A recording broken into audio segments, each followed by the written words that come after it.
श्री लिंगेश्वराय नमः. ओम श्री लिंगेश्वराय नमः. ओम श्री लिंगेश्वराय नमः. आज आपण पंढरपूर क्षेत्रामध्ये पुळूच नावाचे एक गाव आहे की ज्या गावामध्ये स्वयंभू श्री लिंगेश्वर भगवान वास्तव्यास आहे आणि याचा युगाचा इतिहास आपण स्वयंभू श्री लिंगेश्वर पुराण या ग्रंथाद्वारे आपण मांडलेलंच आहे.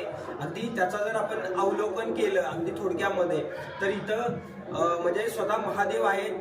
मंदिराच्या पाठीमागे सोमलिंगाच्या मंदिराच्या शेजारी एक ब्रह्मदेवाचं मंदिर आहे. ब्रह्मा, विष्णू आणि महेश अगदी वारकरी पंथाचा इतिहास या पुस्तकामध्ये म्हणजे ज्यावेळेस परचक्र आलं होतं त्यावेळेस पांडुरंगाची मूर्ती 7 दिवस आपल्या पुळूजमध्ये पांढरेवाड्यामध्ये ठेवण्यात आलेली होती असा आपल्याला उल्लेख मिळतो. त्याचबरोबर आपल्याला इथं सूर्यनारायणाचं मंदिर आहे. त्याचबरोबर इथं म्हणजे ब्रह्मा, विष्णू, महेश, त्याचबरोबर इकडे आपल्या रंगनाथ या नावाने श्रीकृष्णाचं सुद्धा वास्तव्य आहे. आपल्यामध्ये चंद्रभागा नदी, त्याला एक यमुना नदी, मग त्याला ओढा म्हणतात, यमुना नदी येऊन मिळालेली आहे. म्हणजे आणि त्याचबरोबर आपल्याला स्वतः प्रभू रामचंद्राचं पाऊल एक खटकाळ वस्ती जो रामायणामध्ये सुद्धा याचा उल्लेख आहे ते आपल्या पुळूज गावामध्येच आहेत. असं सगळं ब्रह्मा, विष्णू, महेश, चंद्र, सूर्य, त्यानंतर अजून सोमलिंग, त्याचबरोबर अंबकदेव, गोपिकाबाई अशा अनेक साधू संतांच्या स्पर्शाने भगवंताच्या स्पर्शाने पावन झालेली ही भूमी ह्या पुळूजमधल्या सगळ्या लोकांची भावना आहे की लिंगेश्वराचं दर्शन घेतलं की सृष्टीतल्या सगळ्या देवतांचं दर्शन घेतल्याचं भाग्य आपल्याला मिळतं. अशी ही पवित्र आणि पावन भूमी अगदी शिवमय झालेली भूमी आहे. आणि आपण थोडंसं मंदिराचं जर अवलोकन केलं तर मंदिराच्या पाठीमागे जो वाणी समाज आहे त्यांची स्मशानभूमी आहे. मंदिराच्या दक्षिण दिशेला जे बाकी मराठा समाज आहे त्यांची स्मशानभूमी आहे. त्याचबरोबर मंदिराच्या समोरच्या साईडला गोसावी लोकांची स्मशानभूमी आहे. थोडंसं पुढे गेले की मुस्लिम लोकांची स्मशानभूमी आहे. म्हणजे पूर्ण हे जे मंदिर आहे ती पूर्णपणे स्मशानामध्ये आपल्या मंदिर आहे. म्हणजे जे स्मशानवासी म्हटलं जातं, जी कैलासाची असेल किंवा हिची जी रचना आहे त्याच पद्धतीनं ह्या मंदिराची सुद्धा म्हणजे रचना आहे.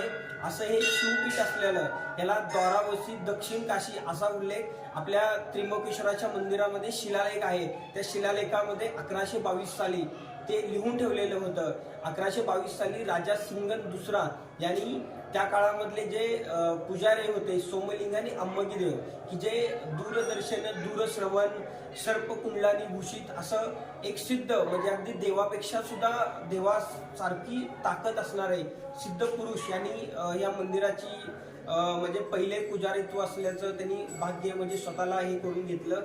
अनेक साधू संत नवस बोलतात, त्यांचे नवस पूर्ण होतात आणि हे असं शिवपीठ असलेलं हे आपलं मंदिर आहे, जागृत आहे. आणि एकदा जन्मामध्ये येऊन आपल्या लिंगेश्वराचं दर्शन म्हणजे झालं की आपलं म्हणजे पूर्ण जीवनाचं सार्थक झालं अशी बाहेरच्या लोकांची भावना इथं आल्यानंतर आपल्याला व्यक्त झालेली मिळते. त्यामुळे अशाच सर्व नाविन्याने युक्त आणि सगळ्यात महत्वाची गोष्ट सांगायची म्हणलं तर एक तीर्थक्षेत्र, कुठलंही मंदिर, कुठलंही गाव, कुठलीही भूमी तीर्थक्षेत्र होण्यासाठी काही नियम, काही निकष आहेत की त्याचं जर आपण अवलोकन केले की जसं पंढरपूर तीर्थक्षेत्र आहे, एक चंद्राकार नदी आहे की त्यामुळे त्यांना चंद्रभागा म्हणतात. त्याचबरोबर असा जो नदीचा प्रवाह पूर्वेकडून येऊन दक्षिणेकडे गेला पाहिजे तर ते तीर्थक्षेत्र ग्राह्य धरलं जातं. त्याचबरोबर एक संत त्याच्यामध्ये तिथं असायला पाहिजे, त्याचबरोबर देव असायला पाहिजे. हे 3 निकष लावले की ते तीर्थक्षेत्र होतं. त्याच पद्धतीनं आपण पुळूची जर रचना बघितली तर तशीच आहे. नदीचा प्रवाह पूर्वेकडून दक्षिणेकडे गेलेला आहे. संत म्हणून आपले सोमलिंग आहेत आणि देव स्वतः साक्षात कैलासधिपती महादेव लिंगेश्वर आहेत. आणि त्यामुळे हे तीर्थक्षेत्र आहे हे ठाम मत आहे. त्या पण ग्रंथामध्ये पण आपण हे केलेलं आहे, ते आपल्या शिलालेखामध्ये पण आपल्याला माहिती मिळते आणि पांडुरंगाच्या अनेक पुस्तकांमध्ये सुद्धा हे तीर्थक्षेत्र म्हणून ह्याचा उल्लेख आल्याचं आमच्या अभ्यासामध्ये आलेलं आहे. तर असं हे शिवपीठ असलेलं पूर्ण भारत असेल, पूर्ण सृष्टी असेल, सगळ्यांना विनंती आहे की आपण येऊन एक वेळ फक्त लिंगेश्वराचं दर्शन घेऊन स्वतःच्या जन्माचं सार्थक करावं आणि एक मोक्ष प्राप्ती स्वर्गाकडे जाणारा एक जो मार्ग आहे तो शॉर्टकट मार्ग जर असेल तर ते स्वयंभू लिंगेश्वर आहे. याचा सर्वांनी लाभ घ्या. धन्यवाद. आज आपण स्वयंभू लिंगेश्वराच्या मंदिरामध्ये आहोत. माघ शुद्ध एकादशी हा या शिवालयाचा संस्थापना दिवस आहे. भारत देशाचा दुसरा सम्राट राजा शिंगल यानं 1122 साली या मंदिराचा संस्थापना दिवस साजरा केला.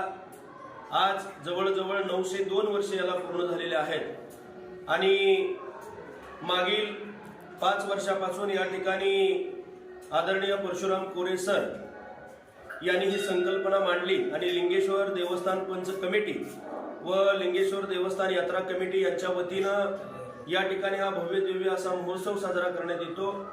पुळूज, पंचक्रोशी आणि संबंध सोलापूर जिल्हा असेल, पश्चिम महाराष्ट्र असेल, लाखोच्या संख्येनं भाविक भक्तजन या लिंगेश्वर मंदिरामध्ये उपस्थित होतात आणि आजचा हा दिवस माघ शुद्ध एकादशीला 902 वर्षापूर्वी या मंदिराची संस्थापना झाली आणि आजचा या दिवसाला अनन्य साधारण महत्व आहे. याच दिवशी वीर नागरस आणि शरण संत आमुंगी देव यांचाही या ठिकाणी महोत्सव साजरा करण्यात येतो. आमुंगी देव यांना शिंगण राजांनी हा भाग त्यावेळेला हा परगणा म्हणून त्यांच्या ताब्यामध्ये दिलेला होता आणि त्यांनी या भागाचं रक्षण केलं आणि या मंदिराची निगा राखली आणि आज ही तीच परंपरा 900 वर्षानंतर आमचे लिंगेश्वर देवस्थान पंच कमिटी असतील, पुळूज ग्रामस्थ असतील व आजूबाजूच्या पंचक्रोशीतील लोक असतील त्या भक्तिभावानं या लिंगेश्वराची पूजा करतात.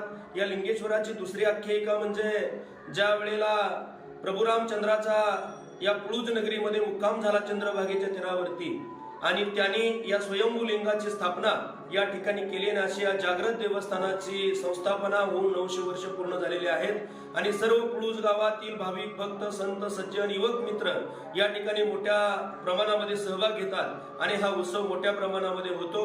तर अजूनही इथून पुढच्या काळामध्ये या राजा लिंगेश्वराच्या मंदिरामध्ये 12 ज्योतिर्लिंग आहेत. हे जागृत देवस्थान आहे. याची महिमा संबंध महाराष्ट्रामध्ये संबंध भारत देशामध्ये व्हावी आणि याच्यामध्ये आमचे कोरे सर असतील, त्यांचे सर्व सहकारी असतील, यांचं खूप मोठं योगदान आहे आणि अशाच पद्धतीनं आमच्या पंच कमिटीच्या सहकार्यानं चालणारा हा उत्सव आता ठीक 9 वाजता या ठिकाणी हरिभजनाला सुरुवात झालेली आहे. 12 वाजता फुलं टाकून हा संस्थापना दिन या ठिकाणी साजरा करण्यात येतो आणि विविध उपक्रम साजरे करून आमच्या या राजा लिंगेश्वराचा हा उत्सव थाटामाटामध्ये सर्व ग्रामस्थ साजरा करतात.